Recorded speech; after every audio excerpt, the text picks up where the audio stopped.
자, 연휴였죠, 그죠? 뭡니까? 현충일이 끼어져 있어서 연휴를 지냈는데, 미국 시장이 하루는 떨어지고, 하루는 올랐어, 그죠? 자, 그럼 미국 시장부터 간단하게 보도록 하겠습니다. 자, 미국 시장이 금요일에는, 사실, 금요일이 아니지. 우리 시장이 휴장을 했었던 목요일 부분엔 나스닥이 이렇게 하락을 하면서 0.8% 정도 약세를 보였지. 그런데 실제 하락을 했어도 크게 시장이 하락했다기보다 테슬라가 급락을 한 거죠, 그죠? 테슬라가 뭡니까? 보면서 이야기하지 뭐, 그죠? 테슬라의 가장 큰 하락, 이것 때문에 하락을 했다라고 볼 수가 있지. 그죠? 트럼프와 머스크의 막말 대결. 뭐 난리 부르스 쳤잖아. 사실 6월 12일부터 뭐 자율주행 관련차가 뭐 나온다 뭐 이런 이야기를 하고 있는데 그 와중에 트럼프하고 일론 머스크가 서로 뭐 어떻게 이럴 수가 있죠, 그죠? 가장 선거 공신이고, 그죠? 선거 1등 공신이고, 그러면서 도치에서 활약을 하던 머스크가 물러난 이후에 이 감세안, 그죠? 감세안과 관련해서 감세안 쪽 부분에 보게 되면 실질적으로 이거지. 실제 그 감세안 여러 가지 내용도 중요하겠지만 이 보조금과 관련된 그런 부분들도 일정 정도 영향을 미쳤어, 그죠? 그런데 이제 목요일 날, 그러니까 6월 6일 날 급락을 한 배경은 서로 이제 뭐 사실 트럼프가, 그죠? 나름대로 자율주행이나 또 이스라엘 아이언돔처럼 골든돔, 그죠? 그런 거를 만들 때 가장 혜택을 받는 쪽, 이게 이제 일론 머스크, 테슬라, 스페이스X 이쪽인데, 그죠? 그런 부분들이 둘이 이제 불협화음이 생기는 부분이 극단적으로 가니까 그런 부분까지.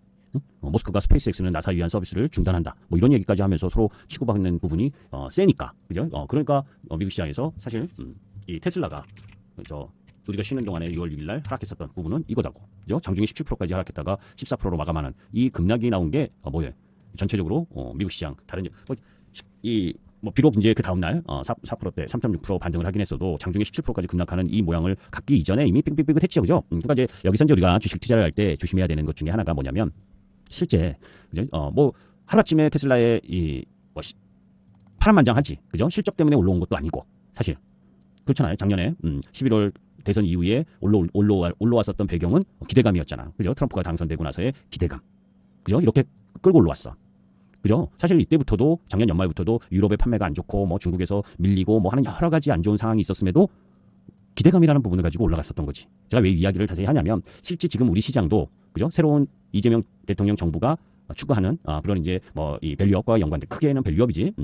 뭐 상법 개정을 통한 부분에서 저 PBR 관련주, 저퍼 관련주 그런 기대감이 놓여진 이 국면이라고 보면 되는 거예요, 우리 시장도.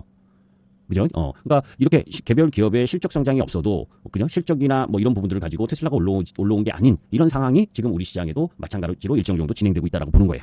그게 뭡니까? 정책 수혜가 기대감이든 큰 걸로는 정책 수혜 기대감이고 나름 이제 구체적으로 들어가서는 다소 차별적인 부분이 있겠지만 그 다음에 이제 내려왔었던 배경은 뭡니까? 이렇게 휘황찬란하게 올라간 이후에, 그죠? 그리고 나서 주가가 하락하다가 거기다가 이제 관세 피해, 사실 관세 피해로 보면 중국에서 사업하고 있는 애플이나 테슬라가, 그죠? 가장 큰 영향을 보이는 거 아니에요, 그죠? 그래서 급락을 했었고, 그죠? 그리고 오히려 4월 부분에서 뭡니까?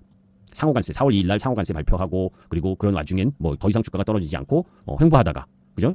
중국하고 미국하고의 이 관세 115% 하락시킨 줄인 그 영향으로 올라오다가, 그죠? 그리고 나서 다시 일론 머스크와 트럼프의 관계가 악화되면서 하락을 한 거예요. 자, 왜 갑자기 테슬라의 주가를 이렇게 설명을 드리냐면 테슬라를 사자 팔자 뭐 이런 이야기보다 실장은, 그죠? 시장이 처해져 있는 개별 기업의 실적은 중요해. 성장 모멘텀이 중요해. 그죠? 그런 가운데에서 실적의 공백이 되는 구간에서는 개별 기업의 실적보다, 그죠?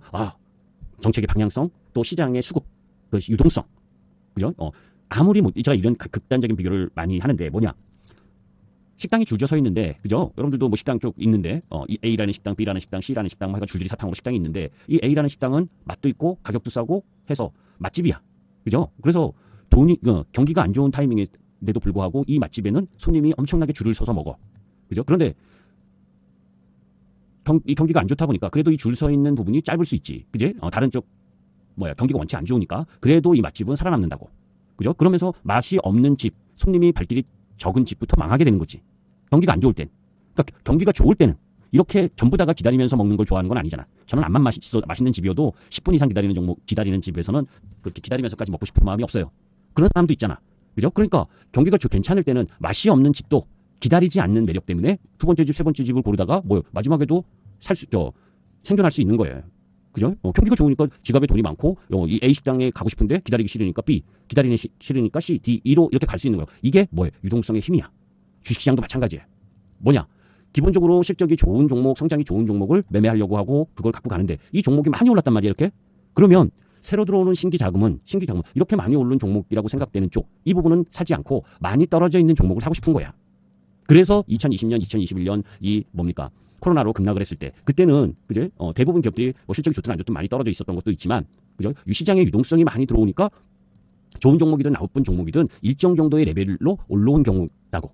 그죠? 그런데 중요한 건 그게 연속성을 가지고 실적 흐름을 갖고 가려면 더 상승하거나 하락을 해도 이렇게 급락하지 않으려면 매출 성장과 영업이익이 증가를 해야지. 우리가 밸류를 측정하는 데 있어서는 두 가지로 크게 나눌 수가 있죠. 밸류. 주시장의 밸류를 뭡니까? 측정하는 방법에는 뭐가 있냐? 두 가지가 있잖아. 두 가지 쪽으로 크게 보잖아. 뭐? 자산 가치를 보는 거. 그게 뭡니까? PBR이야. 순자산 가치. 그죠? 우리가 이 자산 가치를 볼 때 그 회사가 지금 청산을 했을 때 청산 가치하고 똑같은 시가총액 밸류를 보이고 있다면 그게 PBR 1로 보고 있는 거 아니야. 그죠? 자산은 그죠? 부채 플러스 자본이라는 건 여러분들 알고 계시지? 자산은 부채하고 뭡니까? 자본하고 합친 거란 말이야. 그런데 부채를 빼고 자본이라고 하는 부분하고 이 자산 가치가 1일 때가 청산 가치하고 똑같다는 의미란 말이지. 그죠? 근데 청산 가치보다도 0.5다. 그러니까 1 이하인 거는 결국은 청산 가치보다 밑이라는 거단 말이에요. 그죠? 근데 이건 자산 가치로 판단을 하는 거예요. 이런 부분은 그죠? 이렇게 정부 정책으로 저 PBR이니 뭐 저 펀이 막 하면서 이야기할 때 가끔 가다가 그죠? 윤석열 정부 들어서도 밸류업이라는 프로그램으로 잠깐 올랐었던 적 있잖아요. 그죠? 삼성물산이나 삼성화재에서 은행주 막 하고 올랐다가 그러다가 그게 뭐예요? 흐지부지 되니까 또 원위치 했었던 부분. 이번에도 그게 이제 연속될지 안 될지는 지켜봐야지. 이제 그 이야기도 조금 이따 할 건데 여기 이렇게 PBR로 보는 쪽 이거를 아주 좋게 이야기해서는 가치주. 그죠? 가치주라는 이름으로 매매하는 거란 말이야. 그죠? 반대로 PER. 그죠? PER은 뭡니까? 이익에 대한 개념이야. PBR은 자산에 대한 개념이라면 PER은 이익. 그죠? 이익, 실적, 성장. 이거를 함축하고 있는 게 PER이야. 그래서 뭡니까? PER이 15배다, 20배다. 이런 건 뭡니까? 15년 동안 지금처럼 벌면, 지금 이 상태, 현재 상태로 벌면 15년 안에 내 지금 현재 가지고 있는 시가총액 수준까지 볼 수 있구나. 그죠? 그러면 고포, 저포라고 했을 때 고포는, 그러면 고포 관련주 중에 200, 300, 400, 500도 있잖아. 그럼 500년 동안 벌 주식이야, 지금 현재로? 이렇게 단순하게 생각하면 안 된다고. 왜? 지금 영업 이익이나 실적으로는 500년이지만 지금 이 성장의 규모, 그죠? 지금 현재 그러니까 지금 현재 이전에 과거 실적 기준에 500%인 거지, 퍼가 500인 거지. 이 성장의 속도가 늘어나면 이익이 증가를 빠르게 할 수 있는 기대감이 있기 때문에 그게 증가를 하면 이 퍼는 실적이 올라갈수록 퍼가 떨어진단 말이에요. 그죠? 그러니까 나중에는 뭡니까? 150, 20이 되는 거야. 그만큼의 실적을 계속 성장을 이루어내면. 그런데 지금 퍼가 낮아. 그죠? PER 5배, 10배 이래. 낮아. 그런데 이 기업이 앞으로도 영업이익을 제대로 내지 못하고 섹터가 성장을 하지 못하고 그 기업이 성장을 하지 못하고 영업이익이 쪼그라들면 지금 PER 5배, 3배인 기업이 앞으로 PER 자체는 올라가게 된단 말이에요. 이익이 내려오면. 그래서 저 PER이라고 좋은 게 아니다고.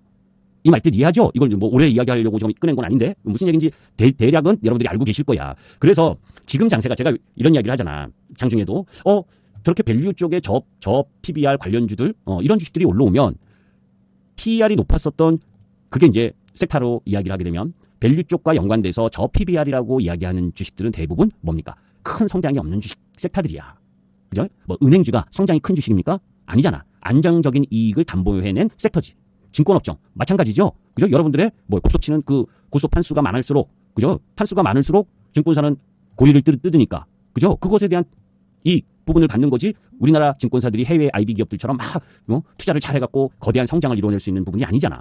그죠? 그러니까 증권, 그다음에 건설, 그죠? 보험, 이런 쪽 거기다가 이제 지주사, 그죠? 이런 부분들이 저 PBR 쪽에 해당되는 기업이 많다고. 성장은 정체되어 있고, 그죠? 나름대로 이익의 안정성은 있고. 그러면 이런 쪽이 이제 가치주 쪽이라고 하는데 이쪽이 올라올 땐 반대로 뭡니까? 성장이 컸었던 조선, 방산, 그죠? 미용의료기기, 화장품, 음식료, 원전 이런 주식들이 떨어져야 정상이야. 근데 지금은 두 개 다 같이 움직이잖아. 그죠?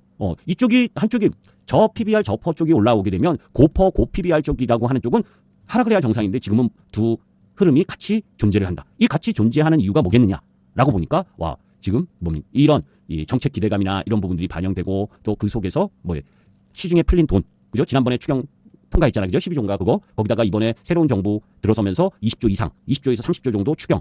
그죠? 거기다가 뭡니까? 뭐 그 14조 5천억 정도 또 뭐죠? 그 25만 원 지원금. 그죠? 이런 것까지 합치면 우리나라의 돈이 많이 풀리게 되는 거지.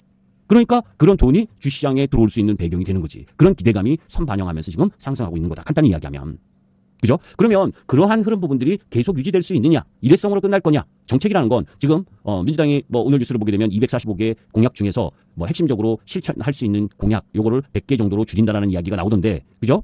이제 그 나름대로 실현 가능성이 좀 부족하거나 이런 쪽은 줄일 거고. 그죠? 그러면서 급한 빨리 진행해야 될 쪽 이런 쪽으로 또 조정을 하겠지. 그죠? 그러니까 그런 부분들도 이제 봐야 된다라고 보시면 돼. 지금 미국 얘기하다가 이쪽으로 좀 빠졌는데 3,000%. 여튼 그렇게 놓여져 있는데 그래서 뭐 종합주가 지수가 뭐 대형성, 뭐 지주사나 뭐 은행, 뭐 이 건설 이런 쪽까지 막 붙으면서 어느새 2,830까지 올라온 상황이기 때문에 이번 주는 뭐 미국 시장이 올랐다 해도 조금 뭐 쉬어야 될 자리인 건 분명하고 여튼 그런 테슬라의 악영향 때문에 목요일 날 떨어졌고 금요일은 미국 시장이 다 올랐다. 그죠? 왜?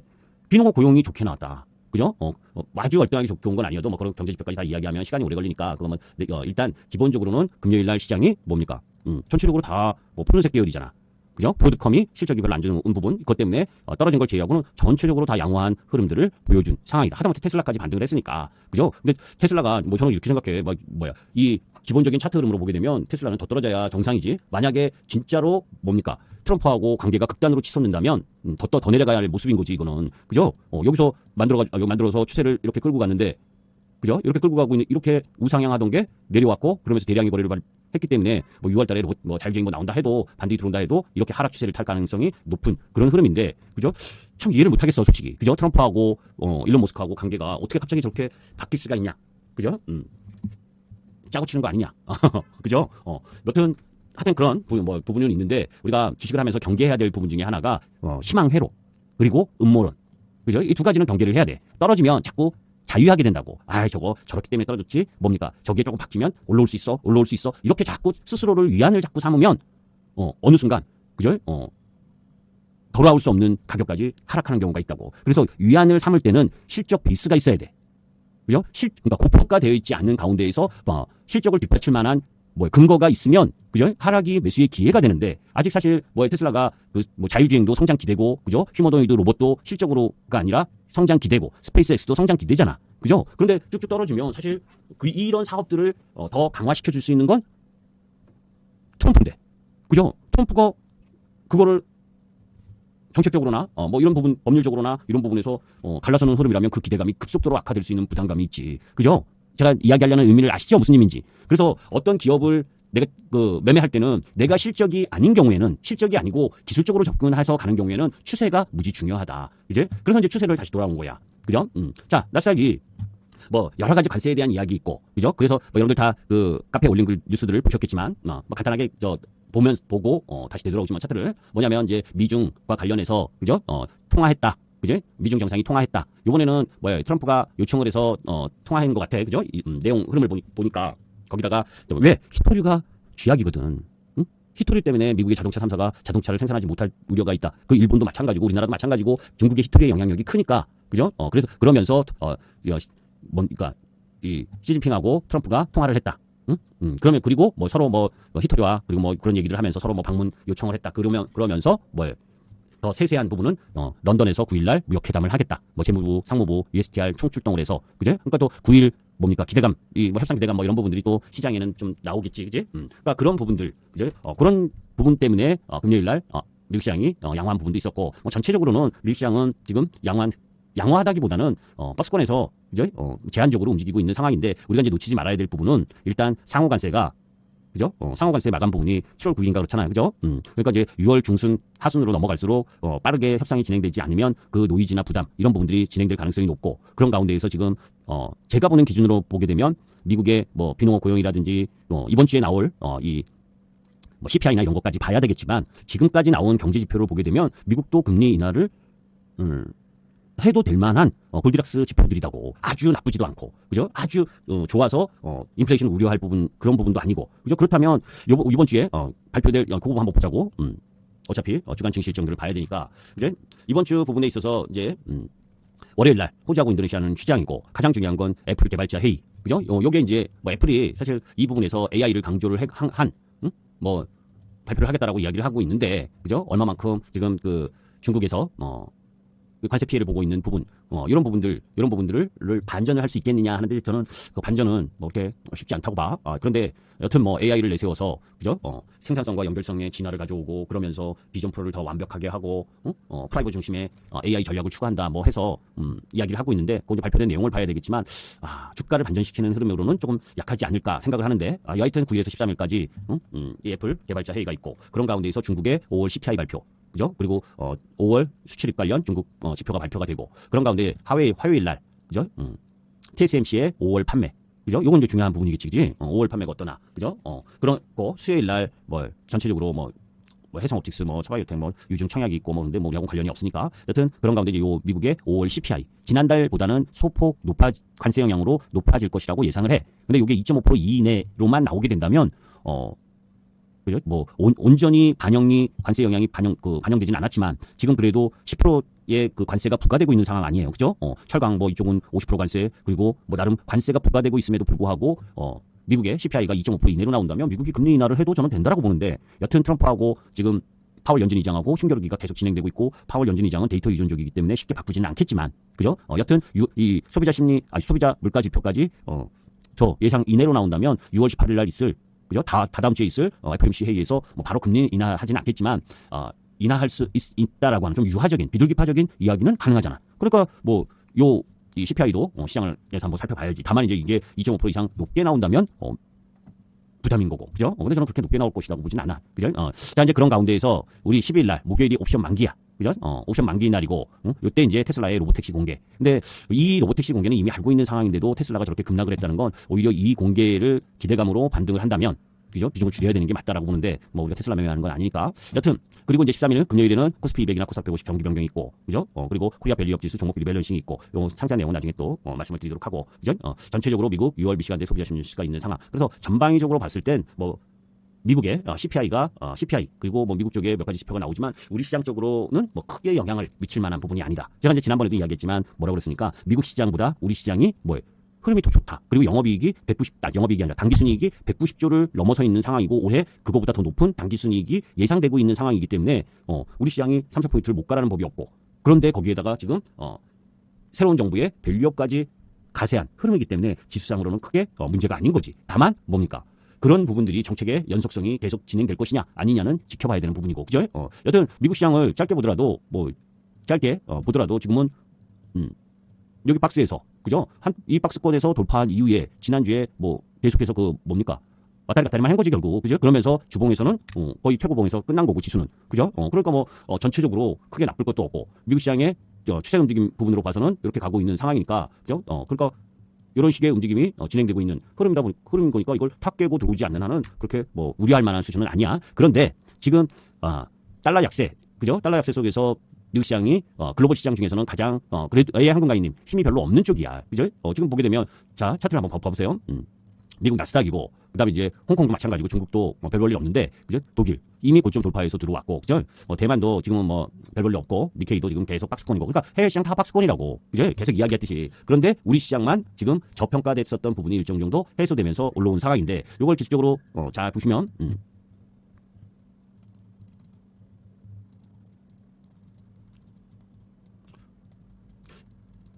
사실 길게 보면 우리 시장도 그죠? 우리 시장도 긴 기술적 흐름으로 보면 제가 지난번에 이제 당기순이익 개념으로 봤을 땐 지금 이때보다도 우리 시장의 당기순이익이 기업들의 당기순이익이 증가를 하고 있기 때문에 여기 올라가는 게 맞는 건데, 그죠?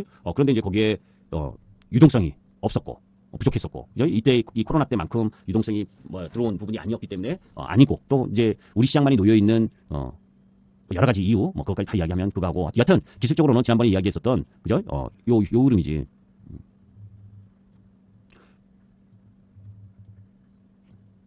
요게 사실은 기본 추세였어. 이렇게 올라갔다 내렸다 하면서, 그죠?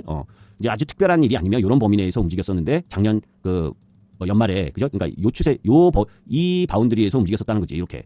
그죠? 그러면서 이제 움직이다가 작년 연말에 계엄이나 또 금투세가 늦게 해결이 되면서 이제 좀 내려온 부분, 거기에 이제 계엄까지 연결이 되면서 요 하락 범위. 지금은 이제 요거를 거기다 이제 관세 영향 때문에 한 번 더 내려왔고, 그걸 이제 다시 복귀를 한 거잖아. 그제? 요 범위를 복귀를 했기 때문에 우리가 항상 추세가 기존 추세만 있는 게 아니고, 여기서 이제 잘 잡아주면 이게 이 원래의 기존 추세 라인이 이거라 그랬잖아. 그제? 이런 흐름, 이 범위로 들어가는 거란 말이지. 그제? 그래서 지수상으로는 더 올라가서, 제가 지난번에도 얼핏 얘기했잖아요. 그죠? 3045포인트 이 라인 부분까지는 올라갈 수 있다라고 하는 것도 우리 시장의 펀더멘털이나, 그리고 지금 우리 시장이 저 PBR 관련주들이 올라왔다고 하더라도 글로벌 시장하고 비교했을 땐 저 PBR 관련주 상대적으로 대만도 그렇고 지정학적인 위기나 이런 부분을 우리하고 비교를 가장 할 수 있는 나라가 대만이나 일본 이런 쪽이잖아. 그죠? 그런데 지금 우리 시장은 지금 종합주가 지수가 올라왔다고 하더라도 PBR 기준으로는 한 0.9배 정도다고. 아직도 1배가 안 된다고. 그죠? 대만 같은 경우에는 한 2.3배에서 2.5배 사이에서 움직여. 그러니까 우리나라보다는 2배 이상에서 노는 거지. 그러니까 그런 국가들하고 비교를 하게 되면 사실 더 올라가도 할 말이 없어. 그죠? 당기순위 영업이익 측면에서 봐도 그렇고, 그죠? PBR 관점에서 봐도 그렇고, 그죠? 그러니까 올라가도 되는 시장 흐름이기 때문에 크게 초를 치는 이상한 일만, 그 이상한 일이라는 게 뭡니까? 미국이 갑자기 우리나라 수출에 대한 관세를 더 매긴다든지, 그죠? 그러니까 통상 외교 쪽 라인에서 중국 쪽하고 우리하고 갑자기 더 규제가 심해진다든지 이런 부분이 아니라면 저는 이 정상 진로 부분에서 움직여야 된다는 게 맞다라는 거, 이게 원위치 들어왔다라고 봐. 그죠? 비록 우리가 저 PBR이나 이런 쪽에 관심이 별로 없지만 우리 시장이 상대적으로 너무 낮은 밸류에서 움직였기 때문에 그것에 대한 정상화 과정이 이 추세 라인이다. 그죠? 이 추세 라인이라는 거예요. 그런데 이렇게 이야기하면서도 제가 왜 그쪽에 별로 관심이 없냐라고 보면, 제가 지난번에도 설명드렸잖아. 순자산의 개념은 이런 거지. 저는 그걸 직접 보고 왔어요. 제가 어렸을 때 우리 동네에 아주 잘 살던, 그죠? 땅도 많고 밭도 많고 산도 많았었던 부잣집이 있었어. 그게 자산 개념이잖아요. 그죠? 그런데 그게 3대 할아버지가 많이 팔아먹었고, 또 제 친구 아버지가 많이 팔아드셨고, 그래서 지금은 그죠? 완전히 평균 이하로 보유하고 있어. 거의 다 팔아먹었어. 제 친구도 많이 팔아먹었고. 무슨 얘기인지 아시죠? 그러니까 이 자산 가치의 개념은 좀 그런 쪽이기 때문에 조금 부정적이야. 그러니까 옛날에 잘 많이 벌어서 자산이 형성되어 있는 부분에 대한 과거의 기준이기 때문에 앞으로도 그 자산을 계속 유지를 하고 더 많은 더 큰 자산을 갖고 갈 수 있는 기업이 이라면 그런 기업으로 봐야 된다는 얘기지. 그죠? 과거에 많이 벌어서 자산을 많이 형성을 해놨는데 지금은 그 자산을 유지하기 어려운 수준의 영업활동이나 하고 있는 그런 기업은 부담이기 때문에, 이 말들 이해하시죠? 그래서 이제 그런 부분들을 여러분들이 봐야 된단 말이야. 그래서 이제 지난번에도 제가 지주사 이야기할 때, 지주사 중에 사실 제대로 수익을 내는 영업이익이, 매출이 이렇게 좋아지는 기업들은 두산, LS 이런 정도다고. 그죠? 그러니까 지주사의 개념이 뭡니까? 지주사는 자회사를 많이 갖고 있는 거잖아. 그죠? 그 자회사의 실적이 좋으면 지주사도 실적이 좋을 가능성이 높죠. 왜? 첫 번째 아들, 두 번째 딸, 세 번째 아들, 네 번째 딸이 다 자회사로 돈을 많이 벌어. 그러면 그 집안은 돈이 많은 거지. 근데 전부 다 이쪽 자회사들이 별 볼 일 없어. 그러면 지주사라도 여기 실적이나, 그죠? 영업이익 측면에서는 별 볼 일 없는 거지. 창부가치. 그죠? 창부가치 측면에서는 별 볼 일 없는 거잖아. 그러니까 아주 간단한 걸로 잘 나가는 자회사. 그게 뭡니까? 누구예요? 그룹주 중에선. 하나그룹이잖아. 그죠? 그래서 하나가 징여 딱 끝내고 나서, 그죠? 날아간 거 아니야. 그지? 하나가, 사실은 저도 하나 눈여겨보고 있던 종목인데, 여기서는 잘 안 움직였어, 잘. 3만원에서 5만원대 이후에는. 그러다가, 뭐죠?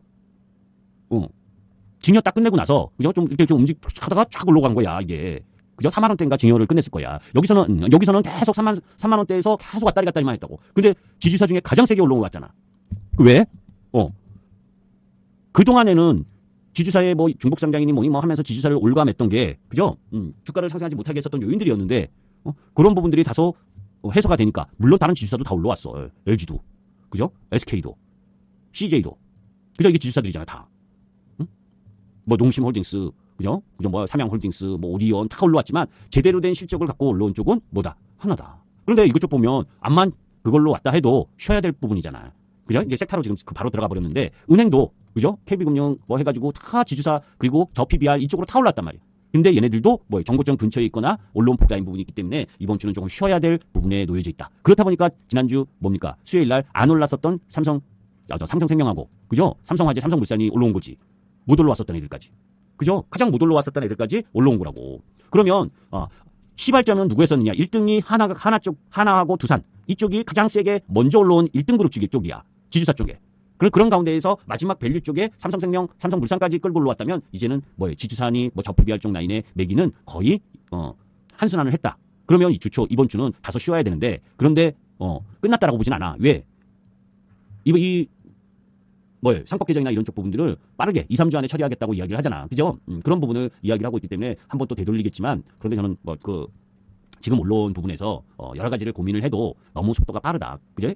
그런 가운데에서 올라가는 그 여력 부분이 지금 잘못 들어가면 또 지난번 밸류업처럼 또 조정 타이밍에 잘못 걸릴 수도 있다는 걸 염두에 둬야 된다라고 보시면 돼. 자, 그런데 지금 또 저기 시커멓게 바뀌는 바람에 다시 또 들어가야 되는데 하여튼 그래. 이렇게 얘기하면 하루 종일 걸리겠는데.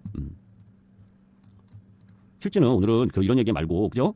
지난번에 그 설명을 하려고 하다가 못했었던 내용하고, 그거 몇 가지만 이야기를 하려고 했던 건데, 그게 이제 요거야. 그래서 이제 지난번에 한번 여러분께, 우리 우리 카페, MTN 카페가 있는데 지금 그게 보수 작업을 하고 있어가지고, 그때 올려드렸던 자료를 다 볼 수가 없잖아, 저도. 그죠? 그때 제가 이거 한번 설명했었던 적이 있을 거야. 그죠? 기존에, 그지? 자사주 취득과 관련된 기업들, 자사주 취득한 상위 기업들, 거기에 여기서 근데 이 취득 금액보다 더 중요한 건 시총 대비 비중이지. 시총이 작은데 많이 자사주를 취득한 게 좋은 회사들인 거지. 그죠? 그래서 증권주도 미래에셋증권이 가장 많이 올라왔었던 배경도 이런 자사주 취득하고 이런 부분하고도 다 연결이 되는 거고. 그죠? 그다음 저PBR이기도 하면서 이제는 저PBR에 대한 매력 미래에셋증권 거의 없어 이제. 그죠? 자사주를 소각을 한다 하더라도 그 따라서 한국금융주지나 누구예요? 키움증권 이런 쪽이 PBR 개념으로는 더 미치니까 걔네가 조금 더 올라올 거나 그런 정도라고 보지 이렇게 이제 미래에셋증권의 매력은 크지 않다라고 보고 이제 거기에서 요 자사주 취득과 처분 그거보다 이익 소각에 나서는 기업들에 대해서 주목을 해야 된다 해가지고 이런 거 여러분들께 이야기를 했었잖아. 그런데 이제 여기서 그죠? 행동주의 펀드가 배당을 확대를 요구할 만한 기업 그런 쪽 라인에서 이게 이제 겹쳐지는 종목 부분들 그런 게 이제 뭐예요? 증권이나 보험이나 이런 쪽에 꽤 있다. 그죠? 그래서 그런 가운데에서 중소형주보다는 중대형주의 매력이 더 클 수밖에 없는 상황이고. 그죠? 그래서 삼성물산이나 아모레퍼시픽이나 이런 쪽 라인들도 자사주 소각에 대한 기대감을 좀 갖고 갈 수 있는 기업들. 거기에 이제 지주 환원이나 주가 성과가 우수한 기업들. 근데 저는 여러 가지 부분보다는 오히려 이쪽이 가장 크게 겹쳐지니까. 그죠? 개별 기업의 실적도 양호하고 그러면서 뭡니까? 주주 환원에 대한 성과 이런 부분들을 지속적으로 할 수 있는 기업. 요 기업들 그게 이제 HD 현대일렉, 삼양식품, 고려아연. 근데 고려아연은 지분 경쟁이나 이런 것 때문에 이제 주가가 난장판으로 움직이니까 그죠? 그다음 이제 H한국조선해양, 지역 난방공사, 메리치아 원래 그룹 자체가 주주 환원을 잘하는 회사니까 이미 주가에 많이 반영된 측면이 있고 그죠? 그다음에 이제 HD 현대도 잘 나갈 수밖에 없잖아 자회사들이 그죠? 그다음에 이제 DB손해보험 이런 게 있고 하다는 부분인데 사실 이런 기업들이 많이 올라왔어. 그죠? 많이 올라왔기 때문에 지금 막 밸류업이다 5,000포인트 간다 막 이렇게 그런 저는 3,000포인트는 충분히 넘긴다라고 생각하지만 5,000포인트는 가려면 그거는 두 개가 다 겹쳐져야 돼. 뭐냐? 밸류도 괜찮고 이런 지금 새로운 정부가 이야기하려고 하는 부분 그게 이제 지난번에 소개하려다가 못한 부분이잖아. 그죠? 이재명 정부 출범 한국경제의 기회와 과제라고 한 부분 이미 지난주에 이야기했었던 내용들. 그죠? 이게 제대로 되고 거기에 이제 몇 가지 숙제 이런 부분들이 진행돼야 그래야 3,000포인트를 안착하고 5,000포인트를 갈 수 있지. 지금 여기는 여러분들도 저 방송을 들으시는 분들도 진보 쪽 성향이 계실 거고 보수 쪽 성향이 있을 거 아니야. 근데 저는 항상 주식 쪽이야. 그러니까 주식하는 사람이 그죠? 너무 진보나 보수냐 이거에 따라서 주식을 바라보면 함몰될 수가 있어. 그죠? 다만 어떻게 봐야 되냐면 섹터의 연관성으로 바라보는 쪽에 관심을 가지면서 가야지. 제가 주식파라고 하는 건 저는 진보파나 뭡니까? 보수파도 아니야. 여러분들이 최고 많이 가지고 계신 종목이 올라가는 주식파야. 주식파. 아셨죠? 그 관념으로 여러분들 가장 중요한 건 그죠? 주식하는 쪽에서 바라보는 게 정책에 그리고 이런 부분들에서 연관성을 봐야 되는 거거든. 그죠? 제가 정치 유튜브고 정치 방송의 평론가라면 정치가 제일 중요하지만 그죠? 지금은 주식하는 부분에 놓여져 있는 거니까 그죠? 자 여러 가지 이야기를 했잖아. 그죠? 이재명 대통령이 이제 이야기를 한 부분에 그러면 실현 가능성이 어느 정도 있느냐를 따져봐야 되는 거지. 그죠? 우리가 여기에 주식 중심을 보게 되면 국익 중심을 한다는 당연한 거고 대통령이니까 외교 영역을 다변화한다. 그죠? 요거는 여기에서는 조금 이제 우리가 봐야 될 부분이 있다는 거야. 외교 쪽에서는 통상 쪽에서는 그죠? 그냥 이야기하는 중국이나 러시아도 나름 관계 복원을 하겠다라고 하는 건 그래 그럴 수 있고 괜찮아. 그런데 그게 만약에 미국하고 충돌이 나는 관계 복원이라면 섹터의 변화가 나타날 수 있다는 건 이해를 해야 되는 거예요. 무슨 얘기인지 아시죠? 그제? 중국하고 러시아하고 관계를 개선하면 그쪽에는 도움이 되는 섹터가 있게 되는 거지. 그런데 그게 미국이라는 부분을 관계를 훼손하지 않은 상태에서의 관계 복원은 그럴 수만 있다면 그거는 무지 좋은 거지. 그죠? 그렇잖아요. 이해하지 무슨 얘기인지 이게. 이 말씀이 무슨 말인지 그죠? 중국하고도 러시아하고도 관계가 좋은 게 좋지. 북한하고도 관계가 좋은 게 좋지. 뭐를 훼손하지 않고 미국하고의 관계를 훼손하지 않는 가운데에서. 이해되죠? 저는 제가 마음에 들지 않는 대통령이 됐다 해도 대한민국을 잘 이끌었으면 좋겠어. 그게 누구라도. 그렇잖아요. 우리가 내가 진보 성향이니까 보수 성향이 대통령이 되면 나라 망했으면 좋겠습니까, 여러분? 내가 보수 성향이라고 진보 성향이 대통령 됐다고 나라 망했으면 좋겠어요? 그러면 안 돼. 그죠? 내 성향하고 다른 쪽 라인에서 대통령이 되더라도 정말 잘했으면 좋겠다. 대한민국을 위해서. 저는 그 심리야. 항상. 제가 학생운동을 했을 때도 마찬가지고 그때부터 지금까지 변함없는 건 누가 내가 지지하는 성향이 다르더라도 대한민국을 최고로 잘할 수 있는 사람, 최고로 잘했으면 좋겠다라는 생각이야. 그런데 그럼에도 불구하고 저도 어느 정도의 주식 쪽에 방향을 갖고 있어야 돼. 어떤 방향? 자, 우리가 생각해보세요. 사실 우리나라가 그죠? 1950년대만 해도 6.25 때만 해도 엄청나게 냉전 시대, 그죠? 러시아, 중국, 거기에 미국, 이 냉전 시대에서 북한하고 남한으로 갈라져서 산 나라 아니야, 그죠? 그러면서 우리나라가 미국의 원조를 엄청나게 받고 그러면서 사실 그 냉전 시대의 수혜를 받은 나라지. 그 당시에 미국 원조를 통해서 성장의 기반을 만들었고, 반대로 중국이나 북한은 러시아의 수혜를 받은 쪽이고, 그죠? 그러면서 냉전 시대가 지나고 서로 글로벌 시대 뭐 해가지고 위아더 월드 뭐 하면서 뭐예요? 그죠? 탈냉전 이 시대가 진행되면서 우리나라가 가속도로 발전할 수 있었던 계기가 됐던 거고. 그러니까 최근간은 사실 미국의 도움이 있었던 상황이단 말이야. 그죠? 왜냐하면 그것을 비교하려면 1950년대 GDP가 우리나라나 여러분들 버마나 비슷했었잖아. 그죠? 오히려 저 필리핀이나 저 뭡니까? 저 어디야? 동남아 쪽 이런 쪽은 우리나라보다 더 잘 살았고. 그런데 하여튼 지금은 다 역전이 됐어. 저는 지금의 이 새로운 냉전이 지금 새로운 냉전, 신냉전이라고 할 수 있는 거잖아요. 미국하고 중국이 지금 따라붙는 중국을 견제하기 위해서 미국이 엄청나게 견제하고 있는 상황이니까 이 타이밍이 사실은 또 한 번의 대한민국이 도약할 수 있는 기회라고 생각을 해. 그죠? 도약할 수 있는 기회야, 우리나라에게는. 어떻게 잘 이 미국과 일본, 중국과 러시아 이쪽의 통상 외교를 잘하면서 미국의 수혜를 받는 업종이 성장한다면 엄청나게 대한민국에는 기회가 될 수 있어요. 그죠?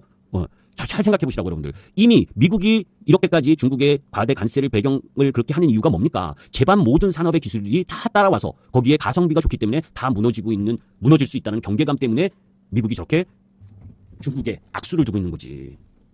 그죠?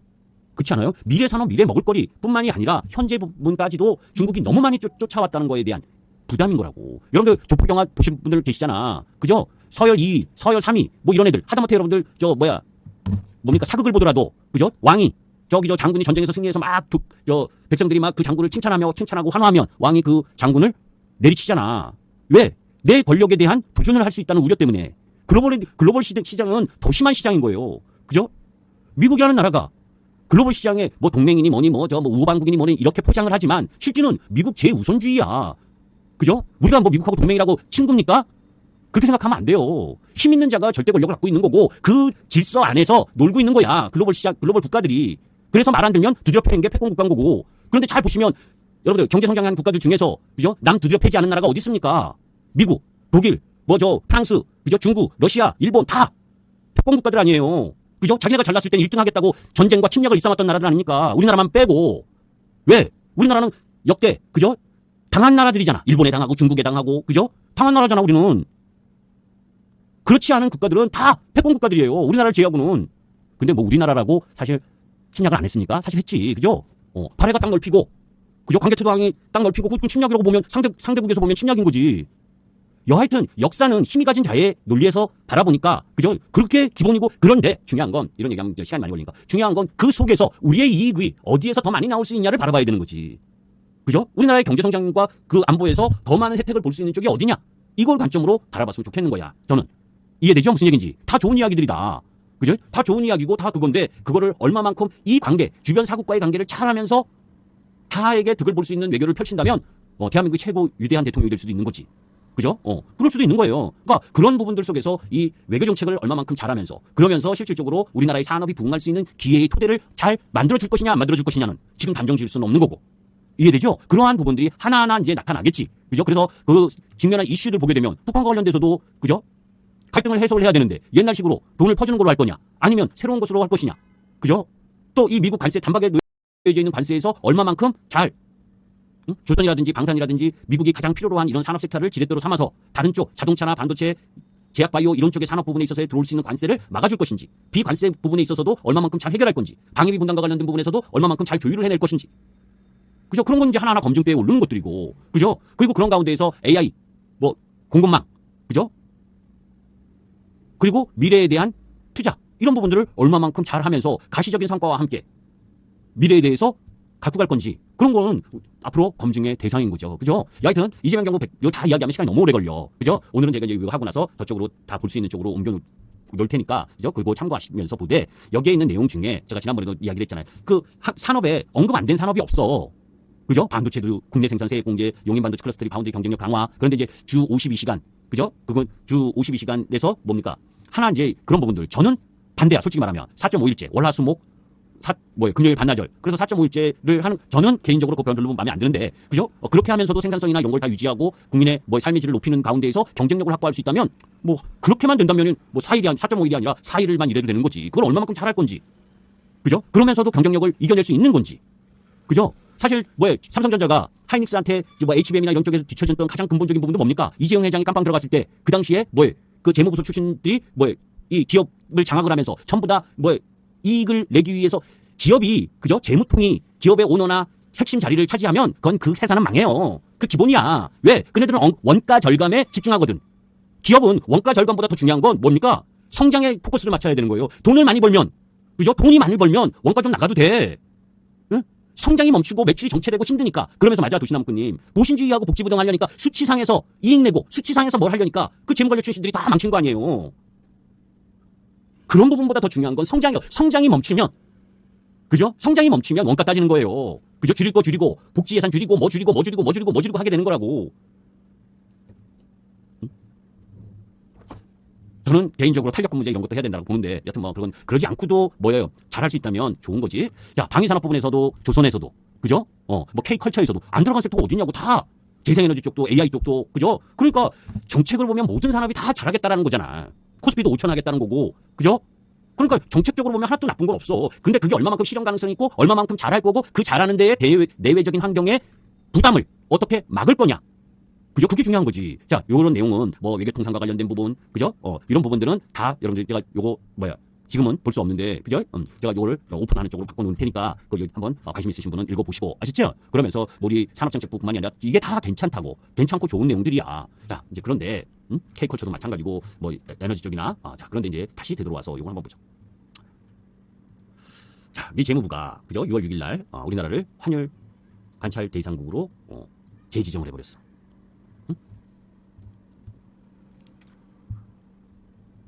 요거 제가 저거는 엊그제 했는데 소통 지연은 요건 빼야 되네. 이제 전화 통화를 했으니까.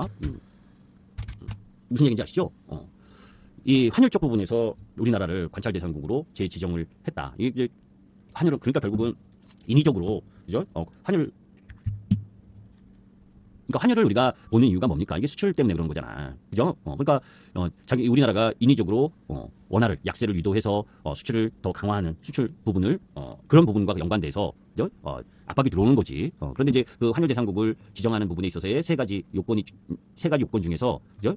2개 충족시 이제 관찰 대상국으로 분류가 되는데, 요번에 다시 이제 요 대무무역 흑자하고 경상수지 흑자 요 두 부분이 해당이 되기 때문에 다시 이제 요 관찰 대상국으로 지정이 된 거야. 그죠? 그러면 이제 앞으로 외환시장 개입 때문이라고는 표시를 안 했지만, 이 원화 강세에 대한, 그죠? 추가적인 원화 강세가 진행이, 지금 1360원 이하로 내려왔는데, 그죠? 그게 1300원 이하로 가고 이러면 우리나라 수출 기업들 그때는 또 악하겠지. 그죠? 저는 1350원 정도에서 움직이는 흐름이라면 큰 문제 없다라고 하면 쪽이야. 그럼에도 불구하고, 여튼, 이런, 대통령이 당선된 이후에 요때까지는 6월 6일 요때까지는 통화를 하지 않은 상태에서 요 환율 관찰 대상국이 재지정됐단 말이야. 그죠? 트럼프는 분명히, 그죠? 일정 정도 이 우리나라 그 새로운 대통령에 대한 압박을 일정 정도 가하기는 할 거예요. 그게 비단 우리나라뿐만이 아니라, 그죠? 약소국가의 운명이 그거지. 그죠? 여러분들 젤렌스키 대통령 이 미국에서 트럼프한테 배우받던 거 보셨잖아. 그 약소국가에 비해요. 그죠? 그러니까 그런 때까지는 아니겠지만, 여튼 이런 부분들도 좀 압박을 좀 한 거지. 그런 가운데에서 이제 요게 이제 저는 시험대에 붙는 거라고 봐. 사실 이재명 대통령에 대해서 제가 이제 이전에도 사실 이런 말 꺼내면 되게 부담스럽긴 해. 여러분들 정치 성향에 따라서도 되게 또 안 좋아할 수도 있고 하는데, 저는 사실대로 이야기하는 거야. 그죠? 윤 대통령 탄핵 1차 때 그 탄핵 사위에서 들어갔었던 게 뭡니까? 그러다가 2차 때는 뺐지만, 그죠? 미국과 일본을 중시하고 러시아와 중국, 북한에게는 너무 등한시한다. 이런 부분이 탄핵 사유 중에 포함됐었다고. 그죠? 그러니까 그거를 미국 정부도 모르겠냐고. 그죠? 그러니까 그런 부분에서 또 친중, 반미, 그죠? 주한미군과 관련된 부분에 있어서 이전에 옛날에 이재명 대표가 했던 얘기, 이런 부분들이 있기 때문에 그런 친중과 반미에 대한 우려가 일부 있을 수 있다는 거야. 미국 입장에서도. 거기다가 지금 국무총리 내정자가 누굽니까? 김민석이잖아. 그죠? 그죠? 미 문화원 전공하고 막 이랬던 사람. 그죠? 그러니까 미국 입장에서 보게 되면 대통령도 친중 반미 쪽에 대한 부담이 일부 있는데 국무총리까지 미국 문화원 전공하고 뭐 이랬던 사람을 국무총 그 옛날 일이라고 뭐 이렇게 하기에는 정부 요직들이잖아. 그죠? 이제 그런 부담이 있다면 이거를 얼마만큼 실용 외교를 통해서 오해 없게 헤쳐나갈 수 있느냐. 그게 가장 중요한 이 G7 정상회의에서 나타날 거라고. 그죠? G7 정상회의가 6월 15일부터 17일까지 캐나다에서 열리죠. 그죠? 그리고 이제 6월 24일에서 26일 북대서양 조약기구 나토 정상회의. 이거 중요한 겁니다, 여러분. 여기서 방산, 그죠? 조선 이쪽 라인을 가늠할 수 있는 거야. 이 6월 24, 26일 북대서양 조약기구에 우리나라 대통령이 참가를 하게 되면, 그죠? 방산 조선이 더 갈 수 있는 힘을 얻지. 이 말 뜻 이해해요? 방산, 특히 방산 같은 경우에는 지금 그 나토 부분에 방위비 분담금, 그죠? GDP 대비 5% 이거 확장하라고 난리 부르스를 치잖아. 그죠? 그래서 EU 국가들이 지금 이 원전하고 비슷한 거예요, 여러분들. 체코 원전도 왜 프랑스 걸 안 쓰고 우리나라 거가 낙점된 겁니까? 가성비, 납기, 기술력 이런 제반 부분들이 다 섞여서 된 거잖아. 그죠? 유럽은 같은 편이라고 유럽 쪽이라고 했으면 만약에 다른 것들이 얼추 비슷했다면 프랑스 쪽에 넘어가지. 그죠? 지금 EU도 그죠? 나토 그 포함되어 있는 EU 국가들도 방위비를 사용하는 데 있어서 그 영내 그러니까 EU 내에 사용하는 거를 원칙으로 한다고. 그럼에도 불구하고 해외 우리나라 걸 사용하는 건 뭐예요? 가성비나 납기, 기술 이전 이런 매력 때문에 하는 거 아니에요. 그죠? 그런데 여기를 참여를 못 한다? 라고 그러면 방산에 대한 이 부분이 다소 부담이 될 수가 있는 거예요. 이해되시죠? 물론 동남아시아 쪽도 중요하지만 지금 방위비 분담금을 엄청나게 증가시키는 EU 쪽에서 수지가 터져야 더 큰 게 터지지. 사실 동남아 쪽도 마찬가지예요. 우리나라 수출을 방산 수출하는 데 있어서 이 동남아 국가들은 못 사는 국가고 방산은 돈이 무지 많이 들어가는 국가들 산업 아닙니까? 원전도 마찬가지고. 이런 거를 돈이 없는 나라가 그죠? 그냥 돈으로 계약을 못 한다고 계약 안 하고 이러면 안 돼. 우리나라 지금 그러고 있거든요. 그런데 그네들이 많이 나는 자원 현물을 받아갖고 우리가 그거를 다시 다른 나라에 수출하든 우리나라가 사용하든지 이렇게 현물로 받을 수도 있는 거잖아. 꼭 현금이 아니어도 달러가 아니어도. 저는 그렇게 생각해. 그래서 수출할 수 있는 국가들을 더 늘리고 못 사는 나라들에 대해서 그걸 해주고 하면서 가는 게 우리나라에게 더 엄청난 부분이 되지. 그래서 저는 요 6월 15일, 17일 주요 7개국 정상회의에 참석을 해서 그때 한미 정상회담을 하느냐, 한미일 정상회담을 하느냐 이런 그 주요 7개국 이런 부분에서의 역할 그리고 나토 이쪽 라인 부분에서 역할을 일정 정도 할 수 있느냐 이게 가장 큰 시험대다. 검증의 타이밍이다. 여기서 잘 되면 그죠? 진짜 무궁무진한 방산과 조선의 기회가 되는 거다. 그죠? 그리고 다른 쪽도 관세 협상 부분에 있어서 상당히 양호한 7월 9일 그 만료 이전에 협상이 잘 될 가능성이 큰 거다. 그죠? 그렇지 않고 여기서 주요국 정상회의에서도 한미 정상도 회담도 안 하고 그죠? 대서양 나토 정상회의에도 참여 안 하고 이런 흐름이 진행되면 섹터가 힘을 잃을 가능성도 있다는 걸 염두에 둘 필요가 있다고. 이해되세요? 그건 또 그때 가서 봐야 알겠지만 그런 이제 정치적 변수, 그러니까 통상 외교의 흐름도 감안을 하면서 섹터를 봐야 된다는 거예요. 그죠? 그러니까 그런 부분도 염두에 둘 필요가 있다라고 보시면 돼. 근데 이런 얘기하면 하도 눈치가 보여가지고 또 잘못 얘기하면 또 이쪽 저쪽에서 욕먹을까봐 그죠? 그러면 안 되는 건데 사실 그죠? 자, 그러면 그 다음에 이제 나머지 부분은 여러분들이 한번 종목과 관련돼서 HBM과 관련돼서 한다 이런 얘기들은 두산이 두산도 지주사이면서 연성 동박 적층판 요 정도 잘 나가고 그래서 주가가 두산도 좋은 거잖아. 그 다음에 이제 원전 관련해서도 그죠? 여기서 2차 전지 관련해서는 중국 배터리가 지금 점유율 부분에 있어서 비중국 쪽에서도 계속 늘어나고 있고 오히려 LG엔솔과 SK온, 삼성 SDI는 줄어들었다. 이 이야기를 2024년 1분기에 비해서 그죠? 올해 SK온은 조금 늘었고, 그죠? 삼성 SDI가 확 줄었네, 그죠? 이런 내용들. 그러니까 굳이 매매를 안 하고 있다 하더라도, 그죠? 관련 뉴스들은 봐야 되는 거예요. 아시죠? 현대로템도 지금 8조 5천억 규모 폴란드 2차 수출 임박했다. 그죠? 이런 것도 다 지금 이런 폴란드 쪽에 수출을 잘 되고, 폴란드는 지금 우리나라한테 엄청나게 친밀한 관계잖아. 그죠? 옛날에 제가 우리 대우 자동차, 그죠? 대우그룹이 대우 자동차 폴란드 FSO 인수해가지고 했을 때 제가 폴란드에 갔었거든요. 그 당시만 해도 그게 1995년인데, 그때만 해도 대우 여권 딱 보여주면, 그죠? 대우 받았어. 대우 여권이란다. 대우 이름으로 출장 갔을 때 대한민국은 잘 몰라도 대우에 대해서는 엄청나게 환호하던 때였어요. 이때가 1994년, 95년 이때.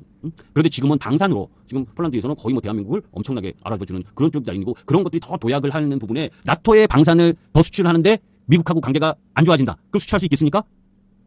응? 쉽지 않다고. 그죠?